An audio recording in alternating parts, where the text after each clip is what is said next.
Okay, so let's jump into we'll do real quick verses 6 through 8 here. The king and his men marched to Jerusalem to attack the Jebusites who lived there. The Jebusites said to David, "You will not get in here. Even the blind and the lame can ward you off." They thought, "David cannot get in here." Nevertheless, David captured the fortress of Zion, which is the city of David. On that day, David had said, "Anyone who conquers the Jebusites will have to use the water shaft to reach those lame and blind, who are David's enemies. That is why they say the blind and lame will not enter the palace." So this is kind of the one of the, obviously we think of, even today, we think of Jerusalem as the holy city, the city of David, the capital of Israel. That is the place.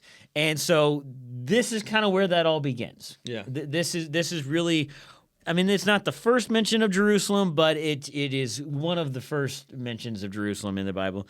And it's, as we understand, it was a fairly easily defended city, based on kind of its location, where it was, the geography of it, and so it was fairly easily defended. And the Jebusites here are way overconfident, for a couple reasons. But as we know and as we've seen, anytime David goes to war and sets his mind on something, he completes it. Obviously, because God is on his side. And David takes the city fairly simply. Yeah, it's the Jebusites, I think, are first mentioned in Exodus 3:8. So these are some of the people who are inhabiting the land of Canaan, right? Yeah. They're descendants of Ham, I believe. Yeah. And like the rest of the people of Canaan, God's judged them and he's condemned them because not just because they're idolaters, but because of the type of worship they do and the type of pagan practices that they practice. Yeah. God sees this as abhorrent and he's given them all this time. Now, they're mentioned in Exodus. Yeah. We see them in Judges. We see them in Joshua. Like, they've been around for a minute. Yeah. Right? And they've not been defeated.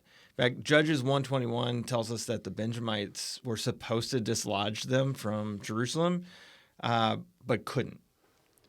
And couldn't quite get them. So they ended up kind of almost even dwelling amongst them. They really got absorbed in some ways in different places. But they still had this stronghold in Jerusalem. And I think it is interesting, and it might just be coincidental. It might be the way God lines things up. But the fact that the Benjamites were supposed to defeat the Jebusites, and couldn't, and it was Saul was from the tribe of Benjamin, and it was David who ultimately overthrew them. I don't know. There's something about that just feels poetic to me a little bit. But I like here, it's kind of interesting. They tease David, they make fun of him, they tell him, like, you're not going to be able to take the city. And then the lame and the blind can defend us from you. Yeah. And I'll be honest, I don't know that I'm understanding his retort very well personally, but he's basically like, well, where are those lame and blind folks that were going to defeat me, essentially? Right. You know? Yeah. Yep, absolutely.